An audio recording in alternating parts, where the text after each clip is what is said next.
Today we're taking a look at Lovable, which is a brand new AI-powered app builder.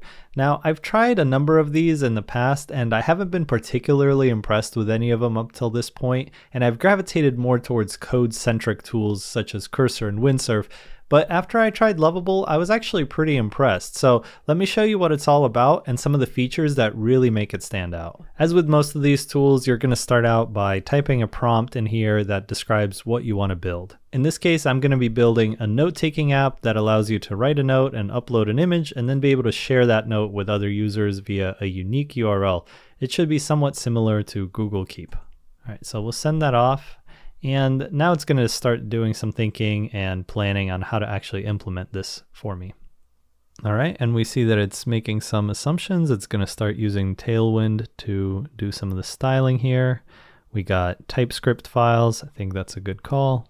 And it just starts implementing all these files for me. So it looks like it created 7 different files. So, you know, it's a pretty sizable scope that it's working on here. Okay, and now it's rendered this preview for us. Okay, so it looks nice, very well formatted. And we can actually take a look at the code here. Very cool. So one cool thing about Lovable is that you can hook it up to your GitHub and it will actually save all of this code to your GitHub, which is going to make it much easier to then edit the code locally on your computer or to share it with somebody else. And I think that's a really powerful feature that sets Lovable apart, because other tools will oftentimes just kind of hold the code in their system and there's no way that you can get your hands on it to start iterating on it from there. But Lovable actually will just commit it to your GitHub, and that makes it a lot easier to work with. So I think that's a really nice feature. Now we're going to have to connect it to GitHub for it to do that. But before we do that, let's just see if this thing works at all. All right, got a little note there. All right, let's try to upload an image. Okay. All right. Okay, so clearly the notes are being created. Now I wonder if I refresh this, if they're still going to be there. No, they're gone. So we're going to have to actually hook this up to a database, which is another thing that I think is really powerful about Lovable, is that it is deeply integrated with Supabase. So you can actually store all of your application data in a real database, and it's not going to just disappear when you reload. We'll have to prompt it to actually do that. But for now, let's go back to the GitHub portion of this and make sure that we actually save this code and can access it from somewhere else. So in this case, I'm going to click on this edit code button, transfer repository. I already added my GitHub account in a previous project that I did with Lovable. So I'm going to click on that. And if you haven't done this, it'll just walk you through an OAuth kind of, you know, sign in with GitHub account kind of thing. And then you'll be able to do the same thing. So now let's just check it out on GitHub. We see it right here. Here's all of the code that it has already created for us. And the thing I love about this is that, like I said earlier, you can actually download this and then be able to see it on your computer. So now when I go to GitHub Desktop, I can clone this repository and I'm going to have it available locally. Then I can just open it in Cursor and be able to change my code. And just to show you the whole flow, I can then modify this code. So let me change the button to look a little bit different. And then I can commit this code. So I'm going to commit it. I'm going to push it. And then when we go back to Lovable, it actually knows that we made a commit. So it's going to go ahead and update its current state. And you see this button is now, you know, the same color. All right, I changed it back, so now it looks like that again. Okay, let's keep going with Lovable though. I'm going to say this is a great start, but we actually want to save the notes and images in our database. Can you do that using Supabase? Okay, it's gonna confirm with us that we want to use Supabase. All right, it ran into an error. I'm just going to click that try to fix. We'll see what happens. It's asking us for some specific API keys. Let's see if we can hook it up over here. This is what I did the last time. So I'm going to go ahead and create a new project with Supabase. All right. So to give some more color to what's going on here is that Supabase is going to be our database. It's going to persist all of these notes and files, and it's going to keep them saved. So when somebody opens our app, they're going to be able to see their data, because just building front-end logic isn't going to be able to actually store that data anywhere. That's why we need a database involved.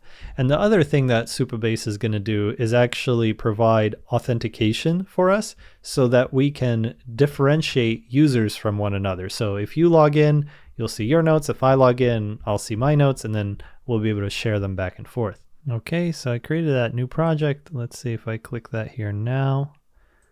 Connect. All right, so it created this message. Let's see if it can natively connect without me pasting these keys in here. Okay, so it was able to connect, and now it's saying enable sign up and login with options. Yeah, that makes sense. And then we want to store data, and yeah, okay. So now it's connected. Now let's try to fix that error. Okay, fantastic. So it is writing SQL here, which is going to get executed in the database when I click this button. So let's go ahead and apply those changes. So it's going to essentially create the relevant table here for us. And now it's going to create a storage bucket for the images. So again, we're relying on Supabase in a number of ways here. First, to store the notes in a database, and also to store the images in a storage bucket. But let's see, it says build unsuccessful. Let's see if we can have it automatically fix this issue as well. So to go back to GitHub for a second, one cool thing is that as it makes changes, it continues to commit them to GitHub. So you can actually go back to previous versions and see how your code evolved. I think it's a really clean integration. Okay, so the errors have been fixed. Now let's try to take a note. Okay, we created a note. I'm curious to see if it's going to appear in our actual database now. Okay, so if we go to Supabase, check it out. We actually have a table that we created by running the SQL that Lovable wrote for us. And here's my note. So now if I refresh this, we can actually see the note that I created. So it is being persisted. Now let's try uploading an image. Okay, now it had an error. Let's see what the problem was. Probably had to do with the storage bucket. Okay, so we need to create a storage bucket for it. That makes sense. Overall, I just like how smooth Lovable makes things, because you're basically just in that chat and it will explain things for you, and it will generate code to run. So you're really just having these very simple interactions for things that are pretty complicated under the hood, you know, setting up a database, creating tables, managing different types. All of this stuff usually takes a lot more effort. Okay, so we should have that bucket now. Let's try this again. All right, create a note. All right, hey, check it out. It was able to save a note with our blue duck here. And if I refresh, it's still there. So this is looking really good. Now let's just iterate on the UI a little bit. All right, so it reloads. Now I can click. It'll show me, I guess, the picture. This isn't quite what I expected, so let me just ask it to change that. This is something that's kind of interesting to see. It observes that note card and edit note dialog are getting quite long. So it's suggesting that we refactor them, which I think is a quite important thing to do working with these AI tools, because once your files get really long, the AI just struggles to do a very good job at changing them. So it is a really good idea to refactor proactively. And so the fact that this actually notices this and lets you know proactively is a really good thing. All right, now we can see the full duck here. And if we, okay, when I tried to submit the change, it didn't quite work. So let's try to fix that.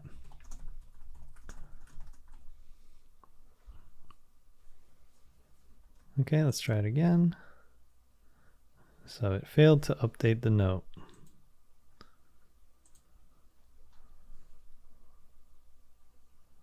It seems to be getting kind of stuck on this point, so this is probably a moment when I would go in and dig into the details of the code.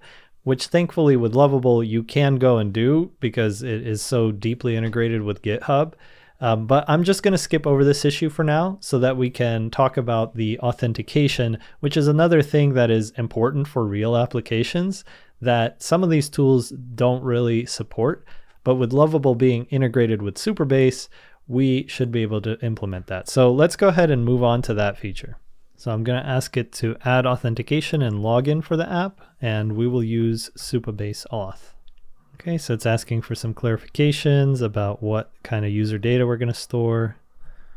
And then I'll just say we want users to be able to log in via email or Google.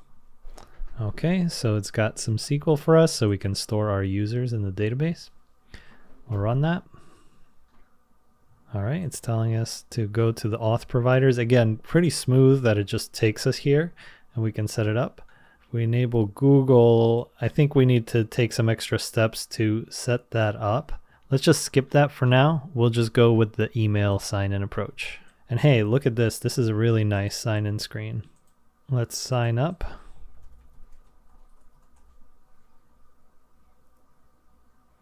Okay, check your email for confirmation. All right, check it out. Confirm your sign up. I'll confirm my email. Okay, I guess it's redirecting me to localhost, which is a bit of a problem here. Let me go ahead and just paste this into Lovable and see what I should do next. Okay, so if I go here, what is my app's URL? I think it's this Lovable URL or wherever I'm going to end up deploying it. But right now, I think this is the correct URL. And then I wonder if we just go there with the access token. Okay, it's taking us to the login. Let's see if I can sign in. All right, there we go. I was able to log in.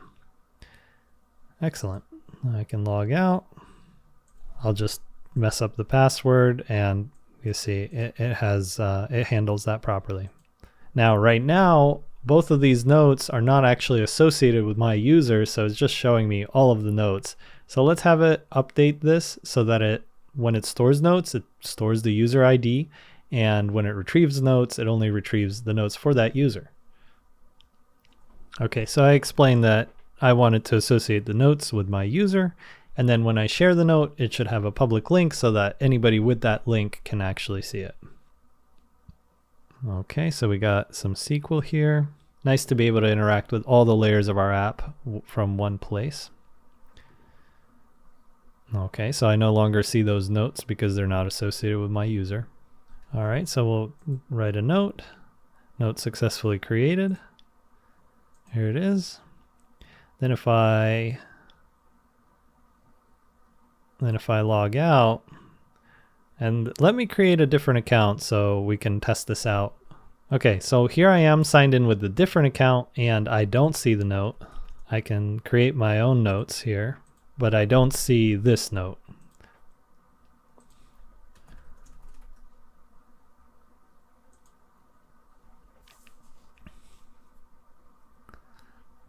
Okay, but now if I copy this link and I just go to it out here in the open, ta-da, we can actually see the note even though we're not signed in as that user. So this essentially meets all the requirements that I was looking for, right? Being able to create notes, they're associated with my user, being able to publicly share them.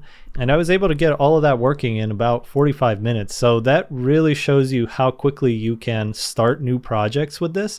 And the cool thing is, because of the integrations they have, you're able to then pick it up and keep building it from there. Okay, so now that I'm finished working on this app, one other cool thing about Lovable is that it's really easy to then deploy this. So I can just click this publish button up here and make it public, hit deploy, and it's going to, put this app online so that other people can actually use it. Here we go. Note Snap Share, Lovable app, and we can log in and start using this thing. And they also have some support for custom domains here. I haven't tried it out just yet. So if I wanted this to be like noteshare.com or something like that, then I would be able to do that. And that's a really smooth process, so they'll handle that for you. The things I'm not totally certain about are how it handles like totally back-end sort of things, like if I need to do a bunch of web scraping or something like that, and how it actually handles these deploys and whether it's going to be able to auto-scale servers for me. That's something I'll investigate as I continue to explore the platform. So Lovable definitely seems like a powerful way to start new projects, especially if you're okay with using Supabase and GitHub and relying on common frameworks like React. It's going to actually do a really good job of getting a project started for you. I'm curious to test it out on larger code bases to see how it performs. I do think it's geared a little bit more towards getting projects off the ground, but I will try it with a larger code base and see how it performs and then give it a more complete review. So one thing to keep in mind about Lovable is that it is more expensive than some of the other options that are available. So with the $20 a month, you only get 100 requests for the course of that month. And so this demo took me, I don't know, about 10, 15 requests. So you're not going to be working in this thing all day, every day, like you are with something like Cursor or Windsurf that has unlimited, slow queries. You're definitely going to hit those limits a lot quicker. And, it gets pretty pricey pretty quickly.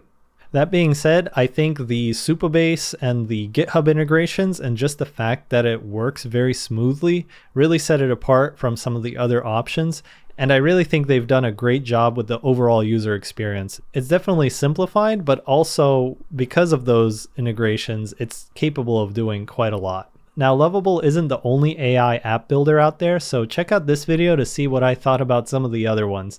As always, thanks for watching, and I'll see you in the next one. Take care.